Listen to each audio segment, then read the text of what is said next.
જિલ્લાની local crime બ્રાન્ચે દારૂબંધીના કડક અમલ હેઠળ એક મોટી સફળતા મેળવી છે। મોડાસા રૂરલ પોલીસ સ્ટેશન વિસ્તારમાં આવતા શામળાજી હિંમતનગર હાઈવે પર પોલીસે ફિલ્મી ઢબે ઓપરેશન પાર પાડ્યું છે। ચોક્કસ બાતમીને આધારે પોલીસે દાવલી ગામની સીમમાં વોચ ગોઠવી હતી, જ્યાં એક શંકાસ્પદ આઈશર ટ્રકને અટકાવવામાં આવી હતી।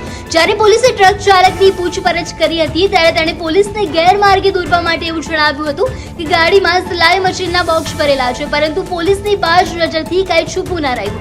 જ્યારે ટ્રકની ઝીણવટભરી તપાસ કરવામાં આવી હતી ત્યારે આ સિલાઈ મશીનના બોક્સની પાછળ છુપાવેલો વિદેશી દારૂનો જંગી જથ્થો મળી આવ્યો હતો। આ કાર્યવાહીમાં પોલીસે અંદાજે 70,22,000 રૂપિયાની કિંમતની કુલ 28,089 વિદેશી દારૂની બોટલો જપ્ત કરી છે। દારૂના જથ્થા અને ટ્રક સહિત કુલ 93,32,000 રૂપિયાનો મુદ્દામાલ પોલીસે કબજે કર્યો છે। આ મામલે પોલીસે રાજસ્થાનના ચાલક વિજયસિંહ રાવતની ધરપકડ કરી છે, જ્યારે આખા નેટવર્કમાં સામેલ અને 2 શખ્સોને વોન્ટેડ જાહેર કરીને આગળની તપાસ તેજ કરી છે। હાઈવે પર જે રીતે દારૂ છુપાવીને લઈ જવામાં આવતો હતો તેનો પર્દાફાશ કરીને એલસીબીએ બુટલેગરોમાં ફફડાટ ફેલાવી દીધો છે।